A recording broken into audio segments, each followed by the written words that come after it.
그 운동 경기를 할 때 보게 되면 그 지휘하는 감독들이 나름대로 작전을 세워서 경기에 임하게 되죠. 그 중에 하나가 필승 작전입니다. 필승 작전, 반드시 이기겠다라고 하는 작전이죠. 또 이런 경우들이 있습니다. 불패의 작전, 이미 이겨놓은 게 있으니까, 점수를 얻어놓은 게 있으니까 절대로 지진 않겠다. 이 경기 이기진 못하지만 그러나 절대로 지진 않겠다. 이 불패나 어떤 필승의 작전 중에는 비기는 결과는 있겠지만 지는 결과는 절대로 없다는 것입니다. 여러분, 우리가 운동 경기를 아무리 잘해도, 공격을 잘해도 방어를 잘못하게 되면 지게 되는 경우들이 많아요. 그래서 다 이겨놓고 방어를 잘못해서 모든 것을 잃어버리는 경우들이 있습니다. 세상을 정복하려고 했던 사람들이 있죠. 알렉산더 대왕이라든가 나폴레옹이라든가 징기스칸 같은 사람들은 정복왕이라고 불리워집니다. 이들은 공격을 잘하는 사람들이에요. 그러나 방어에는 미숙했습니다. 이분들이 전쟁에 실패했을 때는 공격을 못한 것이 아닙니다. 방어를 못한 것이죠. 군대를 끌고 적의 심장부까지는 들어갔는데 자기들이 들어가야 될 성은 방어를 못해서 점령을 당하게 되는 것입니다. 그래서 오도가도 못하게 되는 것이죠. 이처럼 인생을 살면서 방어를 못해 모든 걸 잃어버리는 경우들이 종종 있습니다. 애쓰고 수고는 했는데 이걸 지키지 못함으로 다 잃어버리는 것이죠. 여러분이 이 땅에 살면서 애쓰고 수고해서 얻은 그 모든 것들도 하나님이 지켜주지 않게 되면 헛되이 무너지게 됩니다. 밤새 일한 것이 헛수고가 되는 것이죠.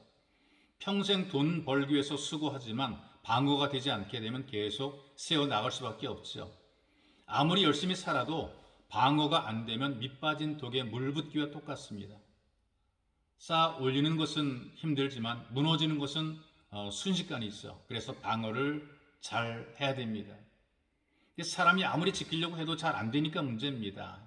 그래서 하나님께서 우리의 방어자가 되어 주셔야 되는 것이죠. 아무리 열심히 살아도 하나님께서 우리를 지켜주셔야 보장이 되는 것입니다. 그래서 오늘 말씀은 나를 방어해 주시는 이 하나님이라는 주제로 말씀을 좀 들려드리고 싶은 것입니다. 시편 18편 3절에서 6절까지 말씀을 제가 여러분들에게 읽어드리겠습니다. 내가 찬송을 받으실 여호와께 아뢰리니 내 원수들에게서 구원을 얻으리로다.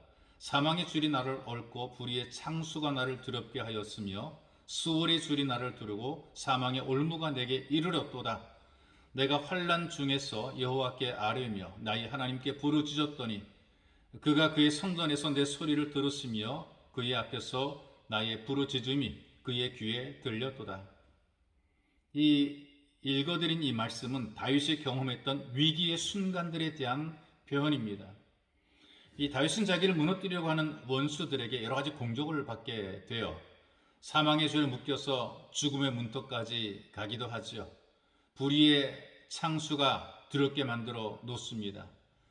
선함보다 악함이 그리고 믿음보다 불신이 더 강력한 영향력을 발휘하게 됩니다. 나쁘고 악한 세력이 훨씬 더 강해지게 됩니다. 그래서 두려움 때문에 감히 맞서지 못하고 도망다니고 피할 수밖에 없었죠. 여기 나온 이 스올이라고 하는 것은 부정적인 의미로 죽은 자들의 자리입니다. 여러분, 죽은 자가 이 땅에 살 수 있는 것은 아무것도 없죠. 사망의 올무에 걸리는 위기 속에 빠지게 됩니다. 그런데 하나님께서 막아 주신 것이죠. 방어를 해 주신 것입니다. 그 탈무드에 보게 되면 이 다윗과 연관돼 전해져 내려오는 여러 가지 이야기들이 있어요. 전설 같은 이야기들이죠. 이 다윗이 오랜 세월 도피자로 살아갑니다. 소위 말하는 망명 생활을 하게 되죠. 사울의 눈을 피해서 이곳저곳 도망 다니게 됩니다. 하루는 사울의 군사들에게 쫓기다가 조그만 굴을 발견하고 그 속으로 숨어들었어요.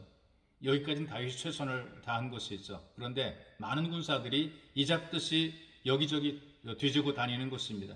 그대로 있으면 결국 들킬 수밖에 없죠. 근데 어디선가 거미가 나타나더니 굴 입구에 거미줄을 치는 것입니다.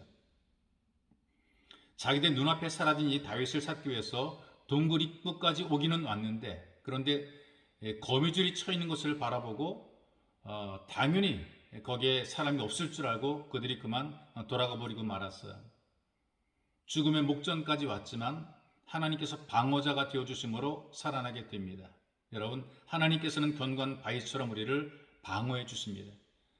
빈틈이 없는 요새처럼 우리를 방어해 주십니다. 그리고 가장 안전한 방패처럼 우리를 방어해 주십니다. 모든 위기의 순간에 위험에 우리를 막아 주시는 것이죠. 우리가 여기까지 온 것도 하나님께서 방어해 주었기 때문에 여기까지 온 것입니다. 하나님께서 여러분들을 모든 위험에서 방어하십니다. 방어해 주시는 하나님의 은혜로 여러분들의 삶이 안정되시기를 주님의 이름으로 축복합니다. 참으로 좋으신 아버지, 이 땅을 살아가면서 수많은 위기에 노출되어 살아가 우리가 알지 못하는 위험들이 사방에 도사리고 있는데 하나님께서 우리를 궁히 여겨 주심으로 말미암아 우리에게 방패가 되어주시고 우리의 방어자가 되어줘서 우리를 모든 위험에서 건져주시니 고맙고 감사합니다. 여기까지 오게 하신 하나님의 은혜가 있기에 앞으로도 우리를 방어해 주시고 우리를 돌보실 하나님의 은혜를 믿고 앞으로 갑니다. 주님, 우리를 도우소서. 보배로우신 예수님의 이름으로 기도하옵나이다. 아멘.